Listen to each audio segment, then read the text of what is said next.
Bonjour à tous. Bon, comme on ne peut pas faire grand chose à part des maths, moi je fais un petit peu de cuisine. J'ai fait rissoler des petites carottes et ça c'est pour accompagner ma petite tagine de veau aux pruneaux et aux amandes. On va se régaler. En attendant, régalez-vous avec les maths. On commence avec les cinquièmes. Page 107, numéro 34, on avait un rectangle. On a la longueur exprimée par l'expression littérale 3x plus 1, la largeur 2x plus 3, et on se posait la question, si x égale 2, est-ce que ce rectangle est un carré? Donc dans les formules de longueur et largeur, je vais remplacer x par 2. Allons-y. J'ai donc remplacé x par 2, je calcule, 3 fois 2 plus 1, ça fait 7, 2 fois 2 plus 3, ça fait 7. Donc dans ce cas-là, la longueur est égale à la largeur. Si un rectangle a tous ses côtés de même longueur, c'est forcément un carré. Très bien. Deuxième question, est-ce que c'est toujours un carré? Testons avec une autre valeur de x. A priori, ça ne va pas être tout le temps un carré. Prenons une valeur de x au hasard. Allez, x égale combien? Oui, toi, 5, c'est bien.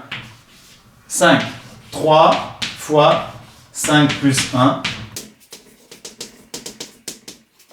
Donc, j'ai remplacé x par 5. Et je calcule 3 fois 5, 15. Plus 1, 16, 2 fois 5, 10, plus 1, 11. J'ai ce qu'on appelle un contre-exemple. Donc, en prenant au hasard x égale 5, si vous prenez n'importe quelle autre valeur de x à part 2, vous trouverez toujours deux longueurs et largeurs différentes. Donc, ce n'est pas un carré, c'est un simple rectangle. Avant de passer au quatrième, je vous dois une petite explication. Vous excuserez par avance ma tenue. Je tiens à prévenir les âmes sensibles de regarder la suite en étant bien assis. Voilà, c'était suite à un pari malencontreusement perdu, mais dans la vie, il faut assumer. Donc j'assume. À tout à l'heure. Allez, que je vous explique, la page 161, numéro 12. Le professeur a donné des tests pendant tout le trimestre. 5 tests. Des coefficients différents pour les tests, en fonction de la difficulté, la longueur du test, etc. Il a décidé d'affecter des coefficients différents. On a un premier élève, Liam, qui a noté les 5 notes qu'il avait eues pour ces 5 tests et on va calculer sa moyenne. On va donc ajouter toutes les notes, chaque fois affectées du coefficient. Allons-y. On a donc bien affecté chaque fois le coefficient 2, coefficient 1, 1, 3 et 3. J'ajoute tout ça, ça me fait 116. 116, il va falloir que je divise par le nombre de notes. Donc c'est l'équivalent de 2 plus 1 plus 1 plus 3 plus 3 de 10 notes. Donc toute cette quantité, on doit la diviser par 10.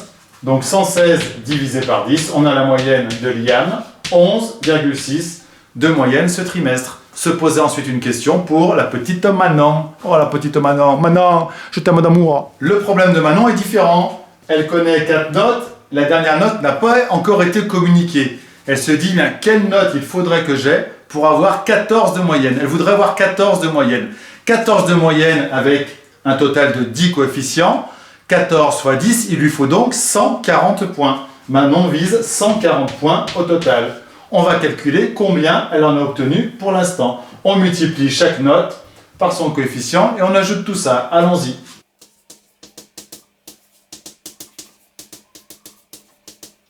J'ajoute donc les coefficients. 15 fois 2, 8 fois 1, 9 fois 1 et 15 fois 3. Je prends ma calculatrice, je vais la chercher.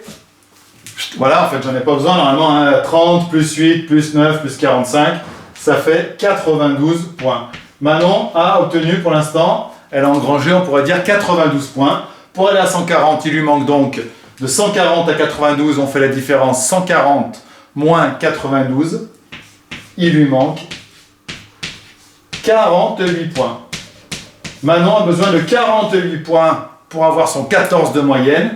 48 points, coefficient 3. Donc il faut qu'elle ait un 16. Parce que 48 divisé par 3, on calcule, ça fait 16. Donc si elle a 16 à son dernier contrôle, coefficient 3, 16 fois 3, 48. Il lui manque 48 points. La note va compter triple. On divise par 3. Si elle a 16 à son dernier contrôle, elle aura 14 de moyenne ce trimestre. Voilà, c'est tout pour aujourd'hui. Demain, j'essaie de vous faire 2 petits topos sur 2 techniques de trucage au cinéma. On rendra visite à Monsieur Méliès et puis on parlera un petit peu de fond vert. Allez, les verts! Et gardez la patate, bien sûr.